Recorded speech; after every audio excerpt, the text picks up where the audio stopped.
Tapi balik lagi, kita akan belajar tentang fundamental bisnis. Fundamental bisnis itu gini ya, kalau kita mau membangun sebuah bangunan selalu dimulai dari pondasi. Kalau pondasinya kuat, kita bisa tahu ini bangunan mau berapa lantai nantinya. Baru kita lihat pondasinya, cuma 1 lantai. Kalau kita sudah lihat pakai cakar ayam nih ke bawah, baru sudah pakai tiang pancang, tinggi-tinggi kayaknya naik ini bangunan yang rencananya dia mau siapkan untuk bangun. Jadi itu yang paling penting. Sebelum kita membangun bisnis harus paham dulu fundamentalnya dan kita bangun dari akarnya. Saya sudah pernah beberapa kali jalani bisnis yang lebih cepat bertumbuh bisnisnya daripada kapasitas ownernya. Sehingga ada batasnya, kalau sudah mentok pasti jatuh, sudah mentok pasti jatuh. Bukan kayaknya bisnisnya yang bermasalah. Sepertinya memang seperti itu di kapasitasnya, ownernya, atau mungkin juga fundamentalnya tidak kuat sampai akhirnya jatuh terus. Nah, yang paling penting selalu ke mindset. Benahi dulu mindsetnya sebelum terjun ke bisnis. Benahi mindsetnya. Karena itu yang paling fundamental, setelah itu baru fundamental yang lainnya. Saya coba untuk merubah mindsetnya dulu kawan-kawan. Bagaimana seharusnya kita sebagai pengusaha muslim. Yang harus kita pahami, sebagai pengusaha muslim ya, sudah pasti Al-Quran itu pasti benar.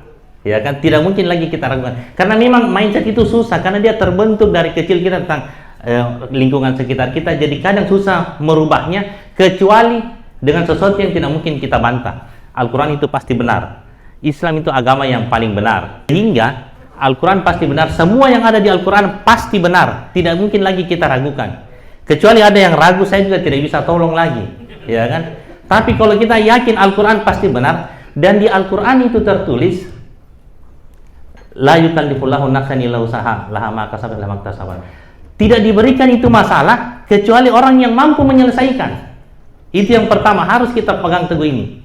Bahkan ada juga yang kedua itu innamal yusra fa innamal yusra. Bersama dengan kesusahan ada kemudahan. Bukan minggu depannya, bukan besok. Begitu ada masalah, langsung saat itu juga ada solusinya. Itu harus kita pahami.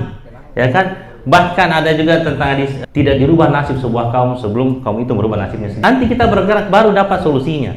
Ini saja sebenarnya. Ini saja yang awal-awalan seperti, apalagi tentang mulianya tangan di atas daripada tangan di bawah. Banyak sekali hal-hal seperti itu yang seharusnya saat kita mendapatkan masalah, yang nomor satu langsung kita pikirkan adalah ini pasti saya bisa selesaikan.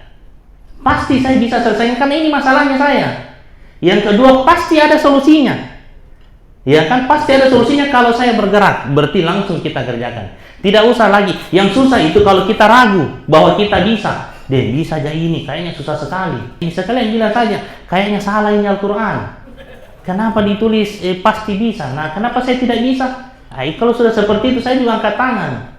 Tapi kalau kita masih yakin Al-Quran pasti benar, pasti saya bisa. Cuman belum tahu caranya. Apa bedanya orang yang jago dengan yang tidak jago? Yang jago, yang sudah besar bisnisnya, karena sudah tahu caranya. Yang kayaknya bilang susah sekali, itu belum tahu caranya. Pernah kita datang kepada seseorang bilang, pusing sekali ini bisnisku Ustaz, begini. Sekali ini bilang, oh gampang Ji, coba kamu begini. Tapi nanti batasannya begini, baru begini. Nanti kalau tahu. Sekali bilang, oh iya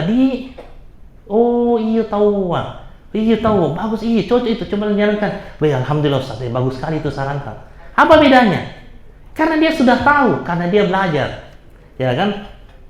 Kalau ada masalah, langsung, pasti saya bisa. Jadi yang susah itu kalau kita ragu bahwa kita bisa. Yang parah itu kalau kita yakin bahwa kita tidak bisa. Susah memang ini. Tuh aja nggak, tidak bisa ini. Sumpah ya. Kalau sampai sumpah bahwa ini tidak bisa, itu yang tidak bisa lagi ditolong. Makanya benahi dulu mindsetnya. Apalagi kalau kita muslim ya, bahkan ada doa yang diajarkan oleh Rasulullah SAW yang kita baca setiap pagi dan petang. Allahumma inni a'udzubika minal kufri wal faqr. Bayangkan, kita diminta berlindung kepada Allah, jangan sampai saya jadi orang kafir dan jangan sampai saya jadi orang miskin. Kita berlindung kepada Allah. Artinya memang kaum muslim itu harus kaya. Saya tidak bilang di sini kafir dengan miskin disamakan, tapi di sini doa ini disandingkan. Artinya memang harus kita kaya. Saya bahkan berpikir seperti itu. Kaum muslim itu harus kaya, memang dirancang untuk kaya. Bahkan banyak ibadah yang menjadi kewajiban yang menjadi ibadah wajib, yang menjadi kesempurnaan Islamnya seseorang. Karena menjadi rukun. Yang kalau dia tidak sempurnakan, yang kalau tidak jalankan, dan dia mampu tidak sempurna keislamannya, harus hanya bisa kalau dia kaya. Haji, umroh, zakat. Zakat juga itu, kalau kita tidak kaya, atau belum cukup, ya terima zakat saja, kurban. Kalau kita tidak kaya, ya terima kurban saja. Dan bagaimanapun juga lebih mulia tangan di atas dan tangan di bawah. Bahkan bangun masjid, mengadakan ini semuanya. Makanya saya bilang, kaum muslimin itu dirancang untuk kaya. Bayangkan, saya pernah, orang tua saya sakit, yang waktu itu, dia sudah daftar haji. Sampai meninggal, belum naik nomornya. Dan waktu pernah sakit, saya bilang, dokternya bilang, kalau tidak ada 200 juta ini susah, karena ini kan sudah tersumbat, ini harus begini. Apa yang dibilang? Ya mau media apa? Karena waktu itu bilang, saya sudah kiri kanan. Akhirnya saya sampai pikir, tidak boleh lagi ada keluarga saya yang tidak bisa saya menjadi solusi waktu ada masalah. Apalagi orang tua saya. Akhirnya betul-betul kita bilang, harus bisa, karena apapun itu pasti bisa kita jalankan. Alhamdulillah waktu itu, alhamdulillah ada pertolongan dari Allah. Teman-teman sekolahnya kumpulkan duit, akhirnya terbantu. Saya bilang, tidak boleh lagi. Akhirnya setelah beberapa tahun setelahnya saya meninggal, ibu saya belum haji. Saya harus sukses, saya harus kasih naik haji. Dan itu yang menjadi keutamaan kita. Itu harusnya memberi semangat sama kita bahwa saya harus kaya. Karena kalau saya kaya, banyak manfaatnya bagi diri saya, bagi keluarga saya, dan bagi kaum muslimin secara keseluruhan. Jadi harus kita kaya. Terlalu banyak. Memang sih dalam beberapa riwayat ada keterangan tentang hinanya ini dunia, ya kan? Dunia ini seperti sayap nyamuk, seperti bangkai binatang yang cacat. Memang ada seperti itu. Tapi itu disampaikan kepada sahabat yang kaya raya, yang memang sudah sukses, bukan untuk supaya menjelaskan bahwa kalau saya miskin, cocok ini hadis untuk saya, lebih bagus miskin. Bukan perintah untuk miskin, tetapi disampaikan kepada sahabat yang sukses bahwa dunia ini hina. Jadi saat kita punya banyak, kalau agama meminta langsung lepaskan. Saatnya jihad, kalau perlu kasih habis, cuma dilarang. Jadi memang seperti itu, tapi bukan perintah untuk menjadi miskin.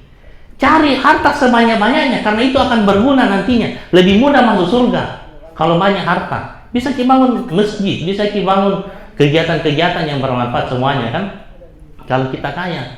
Tapi ya itu tadi ada peringatan juga, ini semuanya hina. Cari sebanyak-banyak, kalau agama minta lepaskan. Jadi dunia ada di tangan kita, bukan di hati. Ya itu dulu. Dan memang paling dasar dari fundamental bisnis itu mindset.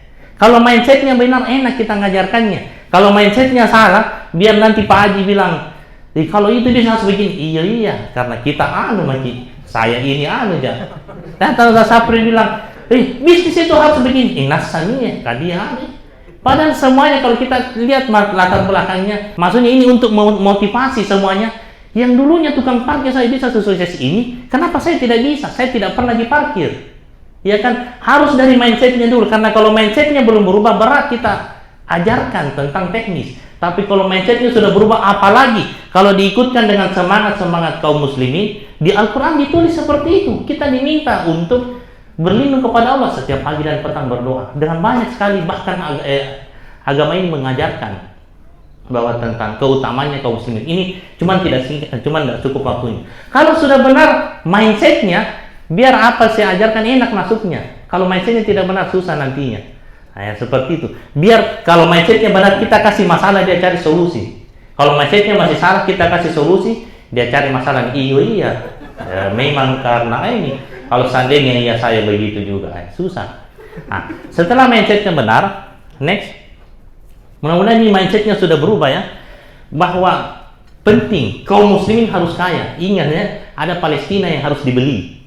Jadi jangan sampai miskin dan kita tidak berkontribusi. Harus jadi kaya. Nah, baru setelah itu kita paham tujuan berbisnis. Tujuan kita berbisnis itu bukan cuma cari kerja, tapi cari uang. Ya kan? Ini harus dipahami. Dan uang yang kita cari bukan untuk sekedar hidup, harus sejahtera. Kalau orang pahami ini, yang penting cari kerja, yang penting banyak orderannya. Apa dibikin kalau banyak orderannya? Kasih turun harganya, banyak orderannya. Begitu banyak orderannya, marginnya tipis, banyak kerjanya, tapi tidak ada uangnya. Kenapa bisa dia turunkan harganya? Karena tidak ada nilai tambahnya. Brandnya itu tidak kuat. Nanti murah baru laku barangnya. Kalau murah baru laku barangnya, biar orang tidak sekolah bisa. Iya kan?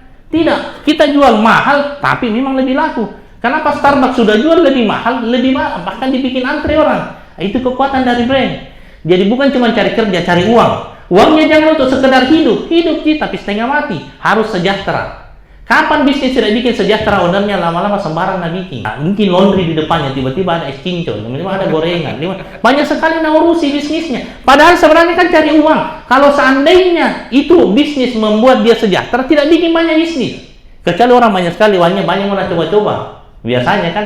Tapi kalau sedikit uangnya, baru banyak bisnisnya karena tidak bikin dia sejahtera. Kalau satu saja bikin sejahtera, tidak nak bikin tambah bisnis, itu saja. Karena 2 bisnis atau 3 bisnis, 3 modalnya lagi, 3 pemikirannya, 3 waktu lakukan, tapi tidak tumbuh 3 kali omsetnya, tidak tumbuh 3 kali profitnya. Malah 3 modal. Coba itu modal dikumpulkan di satu dan buat seperti bagaimana itu kita punya bisnis jadi kuat, lebih bagus satu na urusi. Coba kita jujur saja untuk yang banyak bisnisnya tapi belum kaya karena memang tidak bikin sejahtera.